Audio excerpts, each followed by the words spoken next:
Hermano, muy buenas tardes. Hoy es septiembre 2, 2021 y vamos a continuar entonces nuestro estudio en cuanto a eh, el inicio de la reforma en Ginebra, Suiza, entre los años 1536 y 1609, que cubre prácticamente el periodo inicial de la reforma en Ginebra, en esa parte de Europa, en donde el protagonista es eh, Gran Juan Calvino y también la compañía de pastores y otros reformadores de su tiempo que ayudaron a la expansión de la reforma en sus primeros inicios.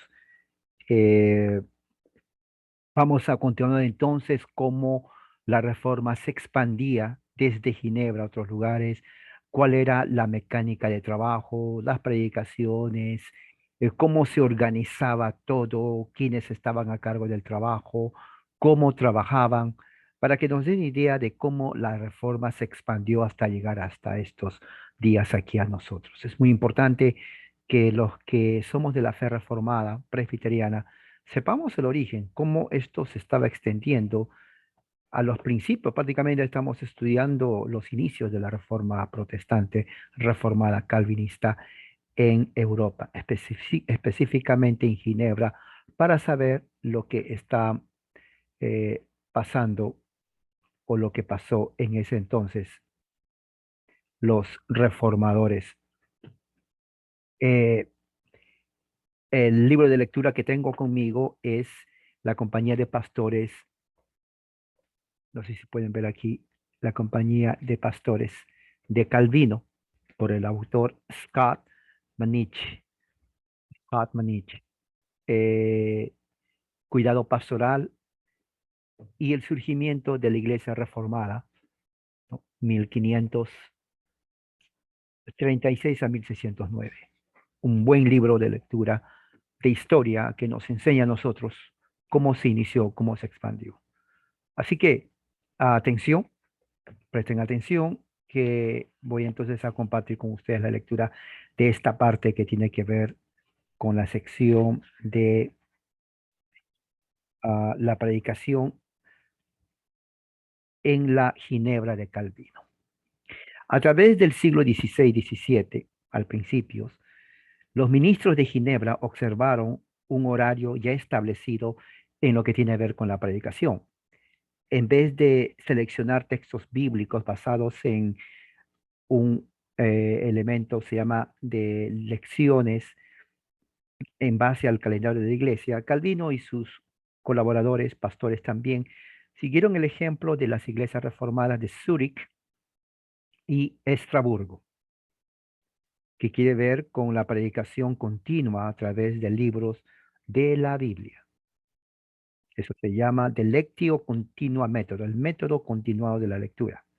Calvino creía que esto realmente fue la práctica de la primera iglesia primitiva. Durante los días de la semana, ellos exponían los libros del Antiguo Testamento y los domingos, en las mañanas, predicaban del Nuevo Testamento. Los domingos en la tarde, entonces ellos predicaban ya sea del Nuevo Testamento o del libro de los Salmos. Que los ministros, aquí vamos a ver, para no perder el hilo de la lectura, los ministros a veces se desviaban de una forma leve de lo ya establecido durante temporadas, por ejemplo, de Navidad, Semana Santa, para predicar sermones del Evangelio en relación al nacimiento de Jesús, su muerte y su resurrección. Los ministros parecen haber tenido cierta libertad en escoger qué parte de el canon bíblico iban a exponer, aunque se esperaba que consultaran primero con la compañía de pastores, el grupo, antes de empezar una nueva serie de sermones. Gracias a las labores de los que imprimían en Ginebra y el esfuerzo determinado de un grupo de estenógrafos, quienes registraban los sermones de Calvino a principios de 1549. Los eruditos modernos han podido reconstruir en detalle el horario de predicación de Calvino durante los últimos 15 años de su vida. Es increíble.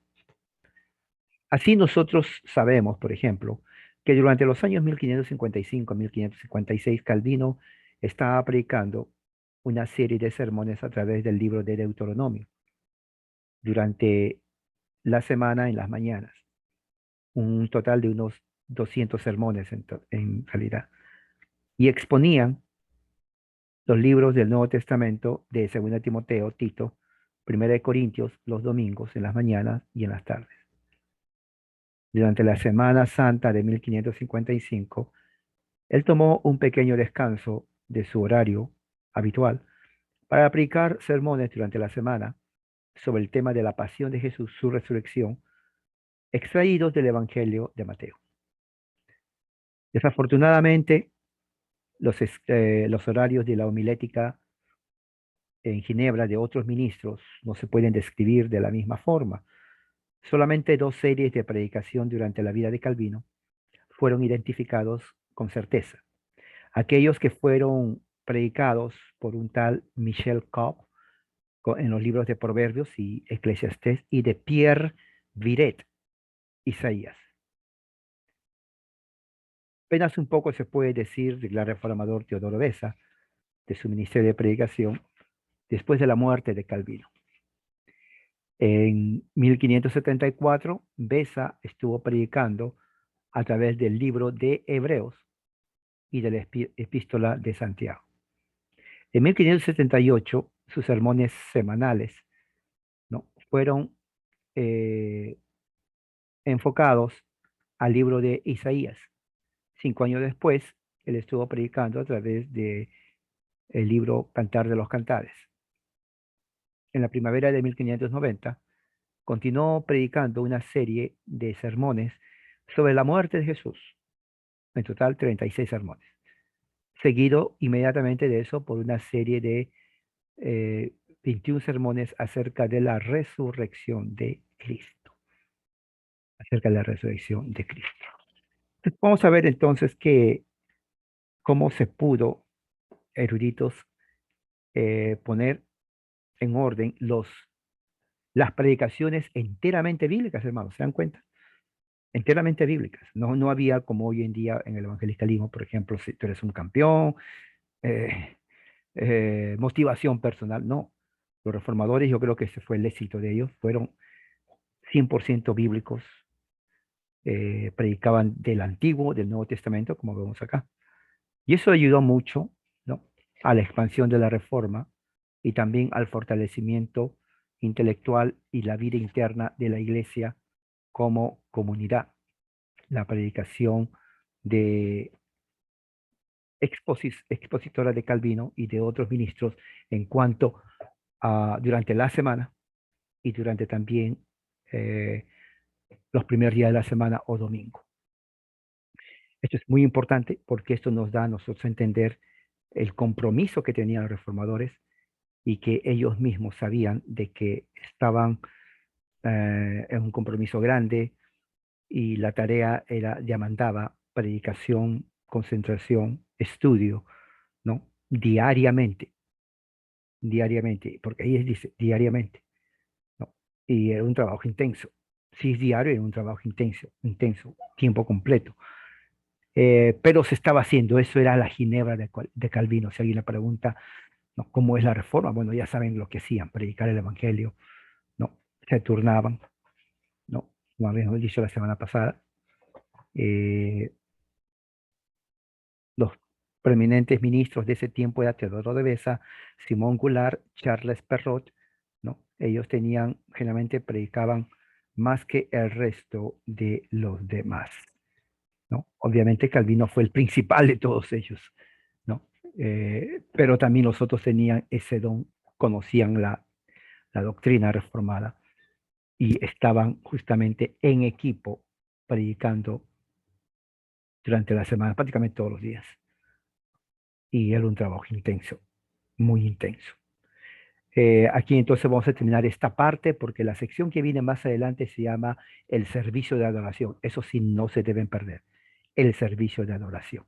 Muy bien, entonces aquí terminamos Gracias por su atención. Cualquier pregunta, comentario lo pueden hacer. Soli Deo Gloria.